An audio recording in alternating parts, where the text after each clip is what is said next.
Kita Indonesia, tegak barisan berjalan di atas kepulan asap bekas pengorbanan. Gigih tekad para pejuang dalam perang, merebut kembali bumi pertiwi. Tumpah darah bercampur tanah, bambu runcing menancap gagah, busur panah, tumbang penjajah, lenyap penjara. Kita merdeka, sorak pemuda-pemudi penuhi bumi Nusantara setelah merobek warna biru di bendera. Tak ada lagi jeritan perempuan tak berdaya, tak ada lagi lecutan penjajah pada tubuh pribumi untuk bekerja. Tak ada lagi anak kecil menangis, tak ada lagi hirap lenyap. Kala darah mengalir satu dengan merah putih sang pusaka, maka aku, kamu, kita Indonesia. Kibaran bendera selalu dinanti, walau menatap dengan hati-hati, kita tetap menanti. Tangis haru memenuhi rumah-rumah tanpa dinding, milik rumah pribumi. Taruhannya urat nadi diri sendiri. Lalu, kapan kita punya cerita kalau merah putih hanya sebatas kain yang berkibar di atas sana? Kilauan kemenangan telah di depan mata, tapi kita seolah buta tanpa niat raih bersama. Hentikan kicauan tak bermakna, saatnya barisan kita pencipta sejarah. Berikan ruang anak cucu kita bangga bahwa aku, kamu, kita Indonesia. Terima kasih.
The dawn of consciousness has arrived. The youth rose to give birth to ideals. They met at Kramatraya from different parts of the archipelago, different tribes and religions. Jong Java, Jong Ambon, Jong Celebes to Jong Sumatra swore an oath to their beloved homeland. Their oath shocked history. It penetrated the heart and the blood, infecting all corners of the country, awakening the fighters to the field of service. The determination of independence is imprinted in the heart, never to be colonized again.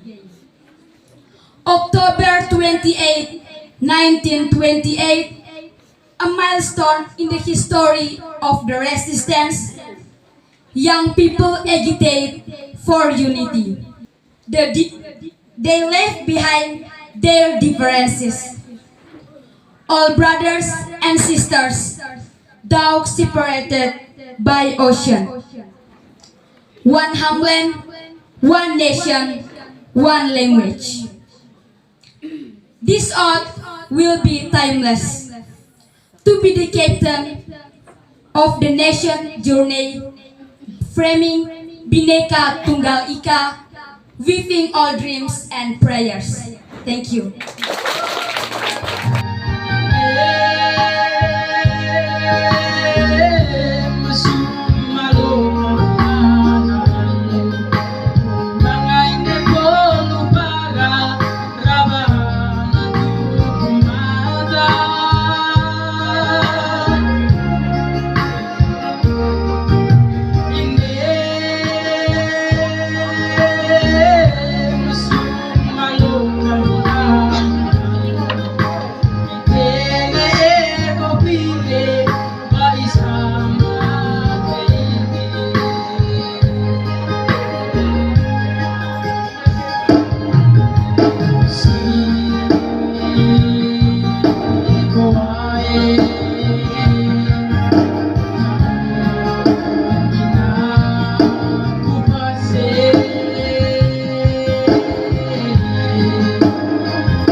His endless blessings so that we can all be together here in good condition and health.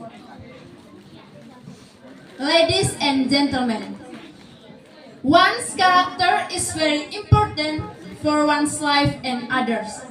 Why? It is because characters are related to morality.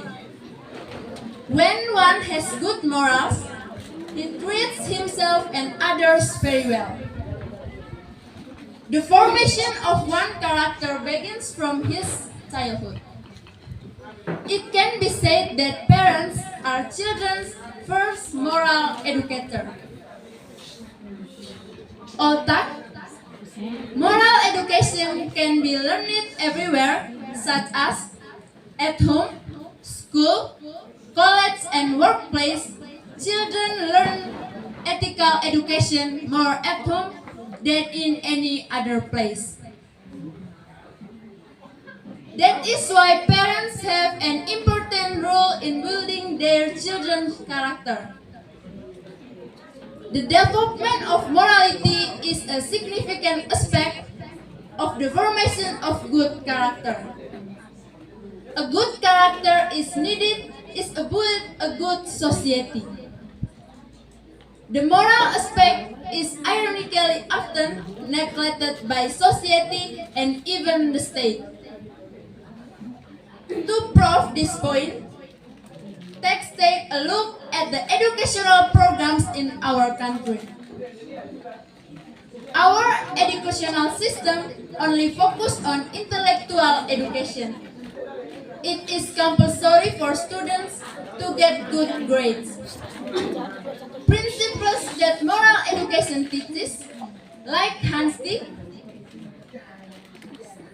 tolerance, kindness, sympathy, love, and are often ignored. It is our duty to balance out the intellectual education and moral education. Ladies and gentlemen, as we know, children are excellent observers. They by nature like to imitate things they observe.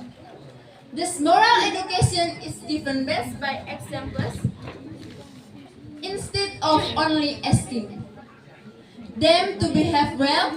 It is more effective to teach children what good etiquette is and you to behave well by being a person with a good attitude ourselves. It will be no use if we accept our children to have good behavior while we never saw them what good behavior is. That is why it is necessary that teachers of moral education are people of good character so that the students can absorb their good qualities. In short, just like intellectual education, moral education is also important and the process takes a lifetime. We should get ourselves ethical education first before we can teach moral to our children. Building moral values and attitudes to our children takes time and effort. This is not an easy task, but we should determine to rise. Ladies and gentlemen, this is the end to my speech. Thanks for your time and attention.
Yang terhormat Ibu Kepala Sekolah SMA Negeri 2 Aisesa, yang terhormat Ibu Wakasek Kurikulum bersama timnya, yang terhormat Bapak dan Ibu Guru bersama staf pegawai di SMA Negeri 2 Aisesa, yang saya cintai dan saya banggakan siswa-siswi SMA Negeri 2 Aisesa.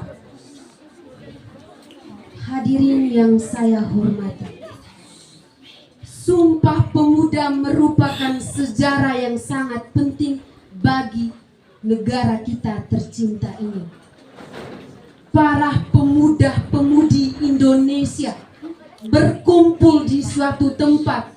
Mereka memperaksarai Sumpah Pemuda yang berbunyi, 1. Kami putra dan putri Indonesia mengaku bertumpah darah yang satu, tanah air Indonesia. 2. Kami putra dan putri Indonesia berbangsa yang satu, bangsa Indonesia. 3. Kami putra dan putri Indonesia menjunjung bahasa persatuan, bahasa Indonesia. Sumpah Pemuda tersebutlah yang memperaksarai semangat pejuang para pemuda-pemudi Indonesia dari Sabang sampai Merauke.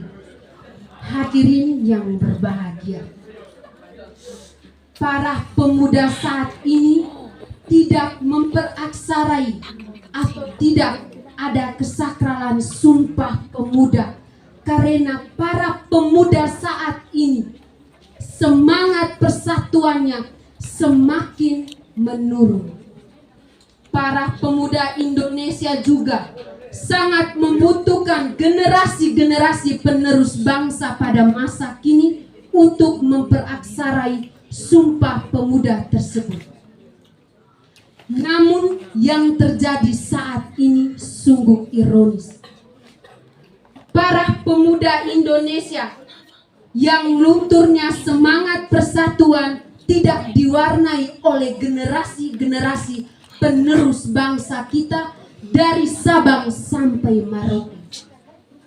Hadirin yang berbahagia, hal inilah yang membuat para pemuda Indonesia yang bersifat idealis tak acuh terhadap keadaan yang terjadi. Padahal Insinyur Soekarno, Presiden pertama bangsa Indonesia, dalam pidato singkatnya mengatakan bahwa beri aku 10 pemuda maka akan aku guncangkan dunia. Beliau menganggap bahwa pemuda adalah agen of change, yaitu pelopor perubahan dan kemajuan dalam masyarakat Indonesia yang diwariskan oleh para pemuda-pemudi generasi penerus bangsa dari Sabang sampai Merauke di Kepulauan Nusantara kita tercinta ini.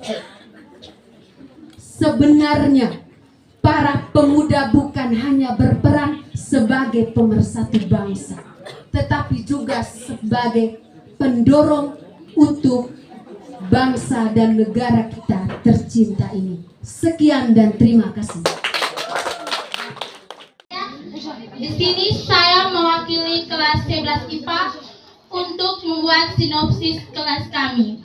Dengan judul tarian ini yaitu tarian Mokopawe yang artinya tarian teman baik. Dengan jalan ceritanya yaitu laki-laki dan perempuan saling bekerja sama dan berteman baik. Sekian dari kami, terima kasih.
Ikan tembak aku mungkin naik tiga pantai. Di semua sana ada kuda sandalmu. Di Flores sini ada danau Jelimutu. Di Alexander ada buah matahari. Di Timur sini ada Monte Cendana. Bila malam orang bisa lihat ikan paus. Loso sungguh bermain umpan. Ikan tembak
bahasa Indonesia tingkat nasional, Rahmat Hidayat, dengan adanya kurikulum merdeka, soal-soal yang diberikan pada saat ujian tidak sesuai dengan proses pembelajaran di sekolah. Soal tersebut jamak disebut para guru dengan sebutan ancur atau soal penghancur. Sementara itu, dilansir dari detik.com, anggota Komisi ke-10 dari Praksis PAN DPR Zainul Maliki mengkritik 4 program Merdeka Belajar yang dikeluarkan oleh Menteri Pendidikan dan Kebudayaan Nadiem Makarim. Zainuddin mengatakan program itu tidak urut alias lompat-lompat. Menurutnya, urutan yang benar adalah zonasi, RPP, lalu dilanjutkan dengan hasil USBN dan UN. Bapak Ibu Dewan Juri yang saya hormati, yang saya lansir dari www.pusatdapodik.com mengatakan bahwa terdapat 2 poin penting yang perlu kita ketahui. Poin pertama yang ingin saya jelaskan di sini adalah Interupsi saudara. tidak saudara, kekurangan dari kurikulum Interupsi merdeka. saudara. Tidak saudara, kekurangan. Interupsi saudara. Baik, interupsi saudara saya terima. Saudara mengatakan bahwa dengan adanya kurikulum merdeka tidak memerdekakan peserta didik dengan soal-soal yang diberikan pada saat ujian tidak sesuai dengan pembelajaran. Soal-soal seperti apakah yang tidak sesuai dengan pembelajaran tersebut? Saudara sertakan dengan buktinya. Baik, saya mengerti maksud saudara. Soal yang saya maksud di sini seperti soal-soal yang keluar seperti soal yang menjodohkan atau soal-soal yang keluar saat asesmen itu keluar di luar intelektual siswa. Sehingga seperti contoh yang saya ambil itu seperti di sekolah kita SMA Negeri 2 saudara. Bukankah dengan adanya soal-soal asesmen seperti itu dapat membangun intelektual anak supaya mengerti maksud saudara. Namun soal-soal itu diberikan tapi tidak sebelumnya belum dijelaskan kepada siswa-siswi sehingga saudara, bukankah setiap hari di dalam kelas guru-guru juga memberikan soal-soal yang seperti itu? baik saya mengerti maksud saudara. Namun yang kita lihat dalam kehidupan sehari-hari di kelas dengan adanya kurikulum merdeka, guru-guru banyak tidak menjelaskan, namun hanya memberikan saudara sehingga para peserta didik itu belum bisa memahami dan interupsi saudara. Kurikulum merdeka adalah kurikulum yang lebih mengarah kepada bakat dan minat siswa. Saya mengerti maksud saudara. Jika memang kurikulum merdeka hanya mengarah pada bakat dan minat siswa, lalu bagaimana dengan intelektual siswa? Apakah intelektual siswa harus kita tinggikan dan mementingkan bakat dan minat? Interupsi saudara. Kurikulum merdeka juga mengutamakan tentang intelektual siswa. Dengan adanya kurikulum merdeka, guru lebih mengarahkan untuk mengajar siswa secara keseluruhannya, seperti mereka menayangkan. Namun yang saya lansir dari media.com.id, 50% siswa memiliki etika serta intelektual yang rendah akibat penerapan kurikulum merdeka yang terjadi di setiap sekolah. Interupsi saudara. Saudara mengatakan dengan adanya kurikulum merdeka etika dan intelektual siswa menjadi rendah. Apakah saudara mempunyai bukti yang jelas? Baik, Contoh saya nyatanya. selesai. Saya lanjut ke argumen saya. Dikutip dari Kompas 2022 lalu, seorang siswa mengatakan karena penerapan kurikulum merdeka belajar ini yang memerdekakan cara berpikir dan kebebasan berpendapat peserta didik, membuat peserta didik seenaknya, yang mana attitude mereka bisa dibilang cukup buruk terhadap guru. Karena penggunaan kata-kata yang kurang sopan akibat merdeka berpikir dan kebebasan pendapat. Baik, terima kasih. Jadi saya dari tim Pro menyatakan bahwa kami tidak setuju jika penerapan kurikulum merdeka memerdekakan peserta didik. Terima kasih, moderator. Dikutip dari siaran pers Kemendikbudristek, Wakil Ketua OSIS 10 DPR RI Safnuddin menyambut baik hadirnya kurikulum merdeka. Menurutnya, kurikulum merdeka merupakan transformasi pembelajaran yang penting bukan saja dalam menghadapi pendidikan pasca pandemi, tetapi juga untuk menghadapi situasi dunia yang terus berubah sesuai dengan perkembangan zaman. Dalam kesempatan ini, Danan Hidayatullah, Ketua Umum Ikatan Guru Indonesia, menganggap bahwa kurikulum merdeka merupakan bagian dari guru di sekolah. Menurutnya, guru harus bisa menyelarasakan adanya perubahan karena pelaksanaan kurikulum merdeka tak lepas dari peran guru. Dilansir dari republika.co.id Jakarta, Menteri Pendidikan, Kebudayaan, Riset, dan Teknologi Nadiem Makarim mengatakan bahwa kurikulum merdeka yang merupakan bagian dari kebijakan Merdeka Belajar mampu mengurangi dampak hilangnya pembelajaran akibat pandemi COVID-19. Hal ini disampaikan pada upacara peringatan Hari Pendidikan Nasional yang dipantau di Jakarta. Sementara itu, Kepala Badan Peneliti dan Pengembangan dan Kebudayaan Kemendikbudristek Adidito Aditomo membenarkan soal dana subsidi yang disalurkan kepada 2.500 sekolah penggerak. Namun, bantuan itu tak cuma-cuma. Interupsi saudara. Tidak, saudara. Bapak Ibu Dewan Juri yang saya hormati. Interupsi saudara. Tidak, saudara. Dengan pernyataan yang saya lansir Interupsi saudara. Ya, silakan. Saudara mengatakan bahwa dengan penerapan kurikulum merdeka dapat memerdekakan peserta didik. Apakah saudara memiliki bukti yang kuat untuk membenarkan argumen saudara? Dikutip dari siaran pers Kemendikbudristek, Wakil Ketua OSIS 10 DPRI Hetifah Saifuddin saja membenarkan bahwa kurikulum merdeka memerdekakan peserta didik seperti memerdekakan cara berpikir peserta didik. Terima kasih. Interupsi. Namun yang saya lansir dari halo.com.id, dengan adanya kurikulum merdeka semakin menimbulkan kesenjangan antara sekolah di kota dan sekolah di kampung. Karena fasilitas yang kurang mendukung, Saya mengerti maksud saudara. Namun, kurikulum merdeka diterapkan oleh Menteri Pendidikan Nadiem Makarim tidak secara paksa. Kurikulum merdeka diterapkan. Baik, saya mengerti maksud saudara. Namun dengan perkembangan waktu, pasti kurikulum merdeka ini dipaksakan untuk semua sekolah yang menerapkan. Saya mengerti maksud saudara. Namun yang dikatakan oleh Nadiem Makarim mengatakan bahwa jika sekolah-sekolah yang belum mampu untuk menerapkan kurikulum merdeka, dia tidak terlalu memaksa untuk menerapkan kurikulum merdeka. Nanti ketika sekolahnya itu sudah Saya mengerti maksud saudara. dia bisa menerapkan. Bagaimana kurikulum sekolah itu? merdeka. Saudara mengatakan nanti sekolah itu bisa maju. Bagaimana sekolah itu bisa maju jika pemerintah saja tidak melihat? Saya mengerti maksud saudara. Namun pemerintah juga memperhatikan tentang dana tersebut. Seperti yang saya lansir dari Kemendikbudristek, Adidito Aditomo mengatakan bahwa sudah 2.500 sekolah yang diberikan dana subsidi. Baik, saya mengerti maksud saudara. 2.500 sekolah. Namun ada sekolah-sekolah yang berada di tempat-tempat terpencil itu Saya tidak mengerti maksud diperhatikan saudara. oleh pemerintah. Pemerintah Jika diterapkan kurikulum merdeka, Saya mengerti maksud saudara. Namun pemerintah tidak mungkin secara langsung memberikan dana yaitu kepada sekolah-sekolah secara langsung. Dia memberikan dana bantuannya secara bertahap. Dan yang pertama itu kepada 2.500 sekolah sebagai sekolah penggerak.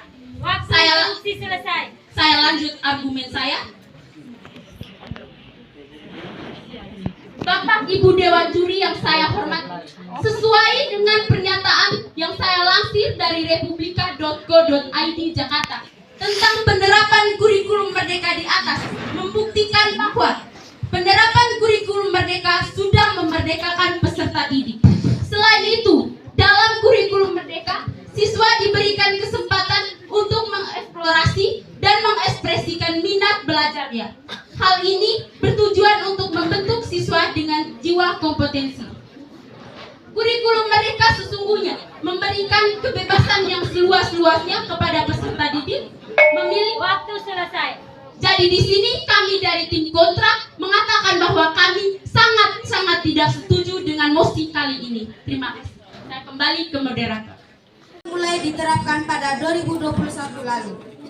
Kemudian, Huda juga mengatakan untuk tetap menggunakan kurikulum 2013 atau akan menerapkan Merdeka. Huda menjelaskan hal tersebut dapat disesuaikan dengan kesiapan sekolah dalam menjalankan kurikulum karena evaluasi membutuhkan kurun waktu lama.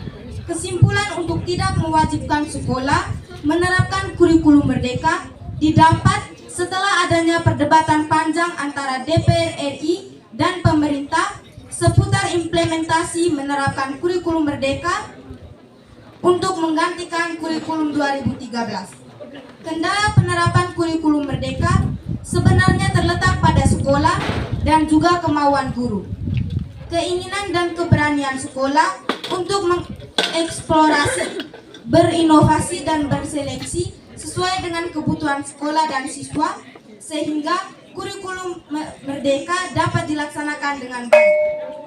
Dikutip dari Interupsi saudara. Tidak saudara, minimnya pengalaman guru dalam Interupsi saudara. Tidak saudara, belajar diperoleh pengalaman guru saat Interupsi saudara.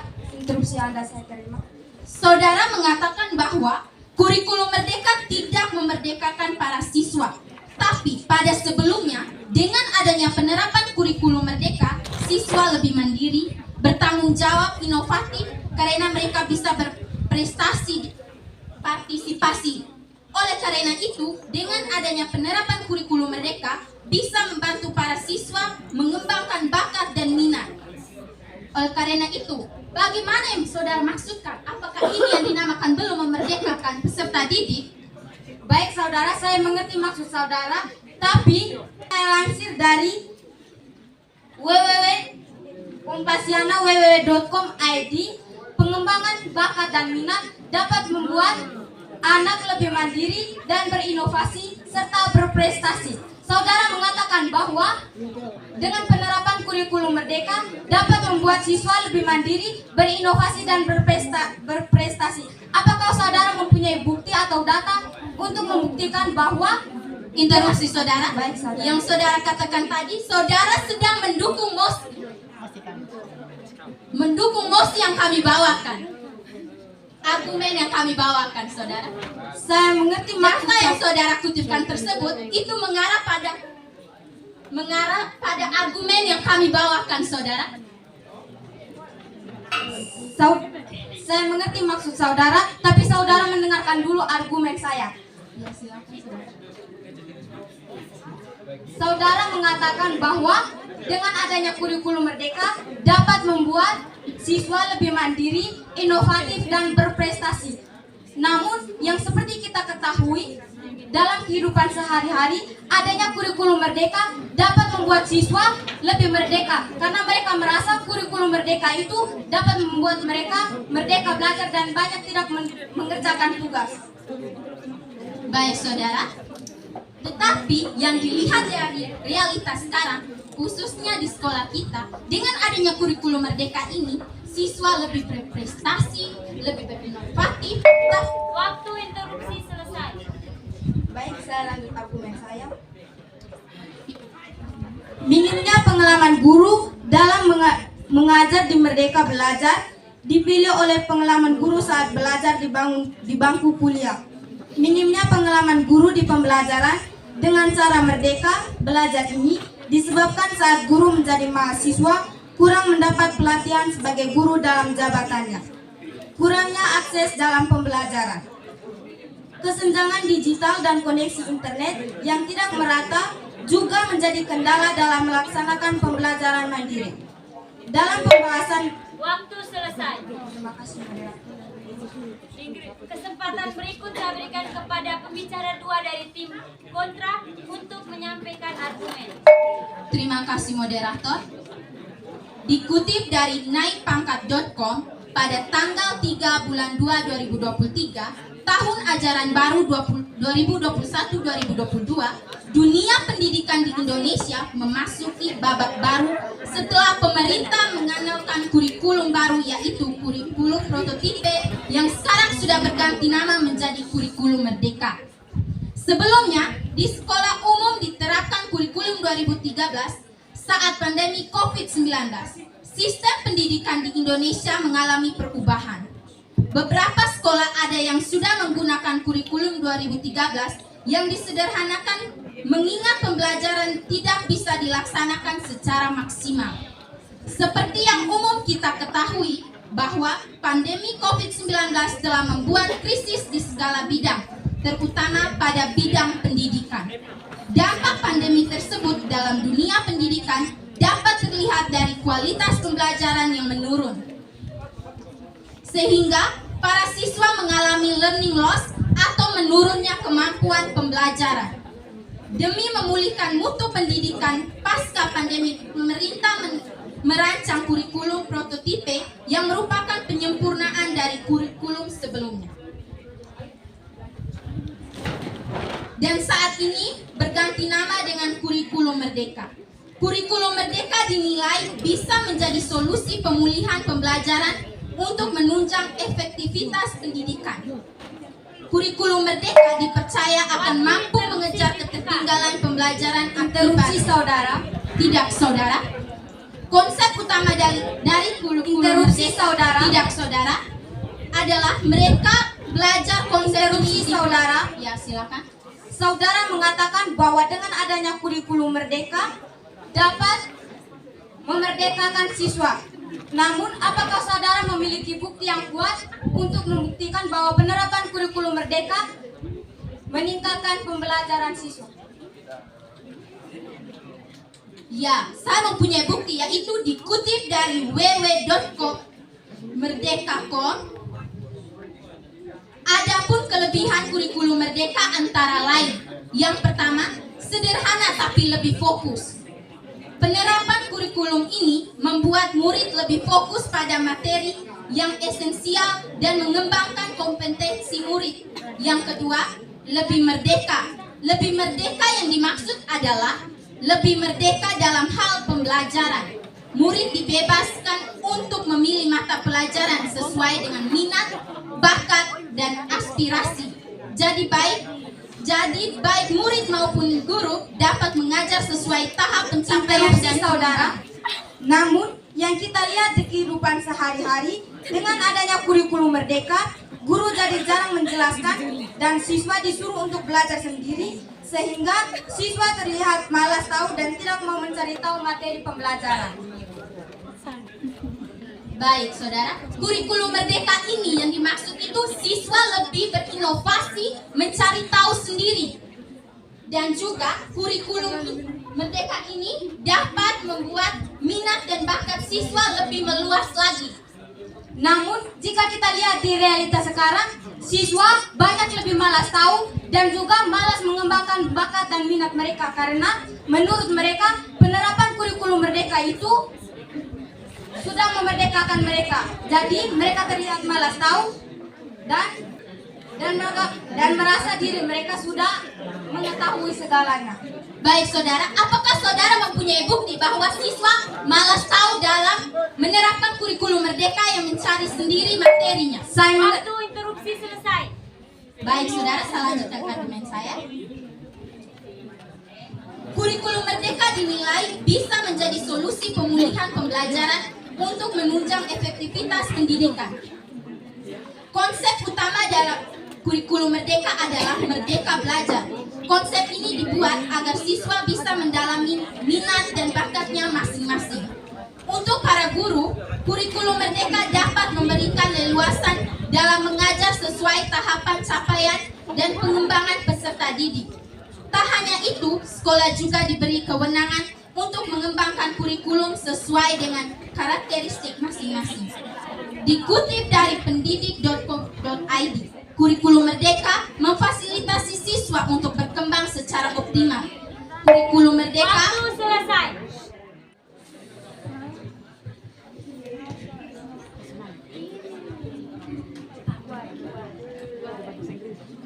Baik, mari kita berikan aplaus yang meriah untuk kedua tim berdebat kita pada hari ini.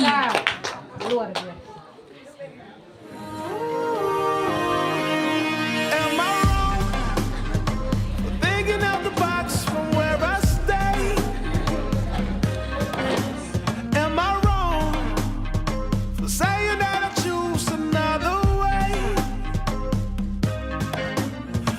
trying to do what everybody else doing. Just 'cause everybody